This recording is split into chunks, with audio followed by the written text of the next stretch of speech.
Hey,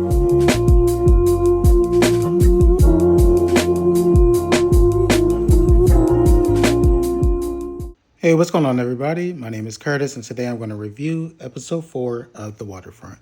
The episode starts off with Belle rushing to the sheriff's house as she notices that the sheriff and her husband are down on the ground. I thought that Harlan was having issues with his heart, but it appears that that was not actually the case. Belle looks over at the sheriff, and it's clear that the sheriff is no longer with us. Belle and Harlan decide to move the sheriff's body under the car that is currently lifted up to make it seem like the car accidentally fell on his head.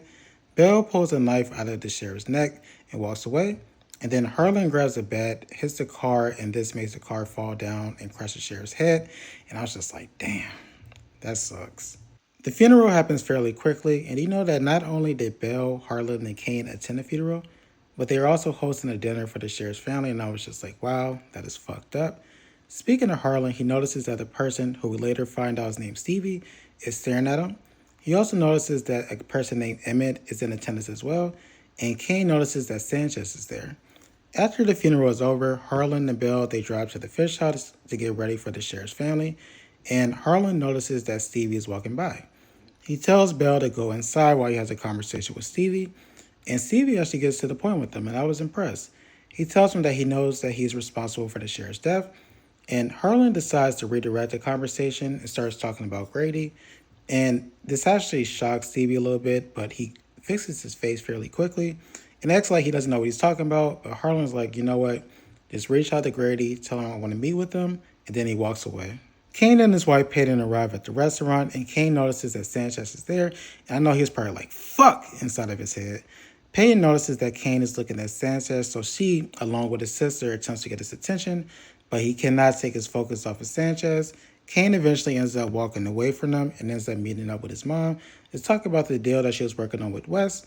And it's at this time that Belle tells him that she's no longer interested in doing the deal with Wes because she's unsure about how Harlan will respond once he finds out that she's planning to develop on that land.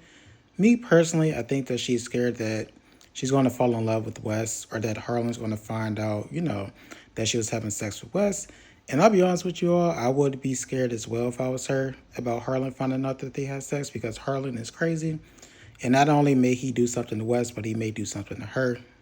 Yeah, I would try to keep that close to the vest myself. Speaking of Harlan, he sits down and has a conversation with one of the deputies who tells him that DEA agent Sanchez is requesting information and documentation regarding Porter's death. The deputy is concerned because they did not do a thorough investigation, and he is scared that Sanchez will find out about it. Harlan tells him that he does not have anything to worry about because it was ruled an accident. And also, and this may just be his overall arrogance, he does not feel like Sanchez will find anything. Harlan tells him to allow Sanchez to go through the files and to give him all the information that he needs to complete his investigation. And I was a little confused about this because I was just thinking to myself, like, you all did move the body, so I'm pretty sure there is a trail of blood there. So I'm pretty sure they'll be able to see that. And then also, he did hit the car with the bat, so I'm pretty sure they will see that the vehicle was damaged. Granted, it does appear it was an old vehicle, but I feel like he'll eventually be able to put two and two together. But hey, Harlan is very confident, so you know what? I'll be confident along with him. Peyton is attempting to have another conversation with Kane, but he is once again distracted by what's going on around him. Peyton decides to move closer to him, and she actually places her hand near his dick, and she starts talking about a session that they had at a restaurant in Seattle. And it appears that she's trying to recreate that moment, but Kane is not interested in it. So he decides to get up and walk away, and I actually felt kind of bad because I'm like, damn, I know her feelings were hurt. After Harlan and the deputy finish their conversation, Belle comes over and attempts to have a conversation with them, but they are interrupted by Emmett, who was at the funeral. And Emmett tells Harlan that he heard that he has decided to dip his toes back in the water. Harlan denies this claim and tells him that if he was in business, which I'm going to assume is the drug business, Emmett will be the last person to find out, and I'm going to assume that these two had bad blood back in the day. After this, we see Peyton walk over to Jenna, who also attended the funeral, and she asks her if she's fucking her man or is she thinking about fucking her man. Jenna tells her that she's not fucking Kane and that she does not plan to fuck Kane. And it's at this point that Peyton decides that she wants to exert dominance, and she actually steps up to her and tells her that she better stay away from her man or else. And I was just like, ooh. Then she walks away. And because I low-key dislike Jenna's character, I was actually here for it. Kane goes outside and introduces himself to Emmett, who tells him that they actually met before when Kane was younger, And he also tells him that he used to work with his father back in the day. Kane attempts to play dumb and asks him if they used to catch fish together, but Emmons already onto him, and he gives Kane his number and tells him to reach out to him when he wants to do some real work, and then he walks away. Kane looks over and he notices that Sanchez is getting on one of the boats nearby. And then as Kane is looking on, he notices that his sister is also on the boat talking to Sanchez. And then it hits him that his sister's working with the DEA. And I was just like, uh-oh. Sister and her son better watch their back. And then Kane, he ends up texting Bree and tells her to meet him at the office. Bree comes and he starts going off on her about working with Sanchez. And it's at this time that we find out that Bree actually burned a house down and that Kane testified against her during her custody case, which was a major factor in her losing custody of her son. Bree attempts to blame him for everything that happened, but Kane is able to flip it back on her and tells her to take accountability for what she did. And I honestly have to agree with him because, he wouldn't have been able to testify against her if she did not burn the house down. And, the conversation, it does eventually de-escalate. And Kane tells her that the restaurant is on the verge of going under and that Bell had to use their family's assets as collateral in order to get the loans. And he also tells her that Harlan is involved. So Sanchez, if he finds out what's going on, the entire family and the business can go down. And I feel like you can't really be upset. You could be upset with Bree because she shouldn't be, working with the DEA in general. But you really can't be upset with her because nobody involves her in any conversation. So she had no idea what was going on with the business. Yeah, she know that there were some loans taken up, but she didn't know the severity of the situation. So therefore, she wouldn't have known, what's going on. And then also, of course, she didn't know that, her brother and her father were out here doing things that they shouldn't be doing because nobody speaks to her. And so after all of this, Kane basically says you need to end things with Sanchez and then walks away.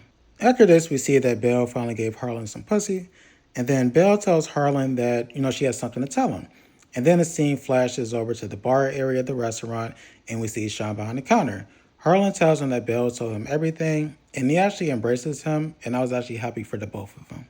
There are a couple of quick scenes after this, so I'm just going to put them together. So Peyton and Kane, they get into it, and Peyton says that she's going to take her and her daughter to Durham, North Carolina for a while, and this basically signals the beginning of the end of their marriage. Belle and Bree, they have a small back and forth in which Bree almost slips up and tells Belle that she's working with Sanchez. Harlan gives Sean, who is getting ready to go to Texas to study for the bar exam, a tour of the fish house and tells him that he can stay as long as he wants. And then Kane meets with Wes to discuss the deal, in which Wes tells him that he needs to talk to his mother about what happened because he does not want to get involved in any marital conflicts. And I was just like, uh-oh, Belle, your secret's about to come out. Stevie shows up at the fish house and tells Harlan that Grady has agreed to meet with them. He tells Harlan that he will drive him there, but Harlan, he's not stupid. So he's like, you can drive your own car, I'll drive my own car, and I'll just follow you to the destination, right? And so that's what happens. So he actually ends up following Stevie, who takes him to a secluded area, and he's introduced to Grady, who Grady is quite interesting to say the least. I, along with Harlan, did not expect Grady to be Grady, if that makes any sense. The scene then flashes to Kane and Jenna, and you all already know how I feel about these two, so I'm just going to move on because I do not, nor will I ever give a fuck about their relationship. Bree goes to the motel to try to call things off with Sanchez, but Sanchez is not listening. He is super hype in this moment, but he's not listening to anything that she's saying because he was finally able to get his information as far as the guys who were thrown off the boat and also about the sheriff. Sanchez tells her that they actually failed to do an autopsy and that Harlan was the one who found the sheriff. Bree is concerned because she feels like he is going to start investigating her father, but he tells her no. He believes that Kane actually did it, but the father is actually trying to cover it up. And so in this situation, her father is still technically safe because he is looking after Kane. And then the two hug, they embrace, and to be honest, I wasn't really sure what Bree was thinking in this moment. Back with Grady, he takes Harlan to a garage that has a lot of drugs in it. He then takes him out back and he tells him that he plans to plant poppies and corn to prevent satellites and drones from seeing the drugs. And I was like, okay, that's smart. And then Grady tells Harlan that he wants to work with them. Harlan tells him that he would like to work with them as well, but he wants to do it his way. He wants there to be a cap on shipments to about twice a week. And he also, of course, doesn't want to be told what to do. He wants Grady to stay in his lane, and he wants to be able to stay in his lane. Grady appears to be hesitant, and it actually appears like he was getting ready to say something, but he stops himself. and he agrees to Harlan's terms. And I was like, okay. Like I said, I felt like he was actually getting ready to say something, but he didn't. So I was just like, I'm not really sure about this, right? Then, out of nowhere, Grady decides to turn on Stevie, and he has this man hem him up. And he asks Harlan if he would like for him to kill Stevie to prevent him from going to the cops and telling them that Harlan killed the sheriff. Harlan says, no, you know what, that's okay. He can actually work for me, right?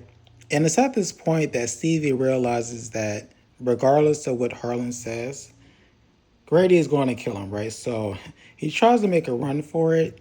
And unfortunately, Grady's people, they have this big gun. And let me tell you something, y'all. They shot the shit out of him. I said, damn. When I tell you they killed that man, they killed him. I said, oh my God, this is horrible. And I think at this point, Harlan, I think he realizes that he may be a little over his head. You know, I think Harlan went into the situation thinking that he was going to be the big man on campus. But I think he just found out that he is pretty much just a little homie in this situation. And that was the end of the episode. Thank you so much for watching my review. I really do appreciate it. If you could, please like, comment, share, and subscribe. We'll really appreciate it. You all have a great rest of your day.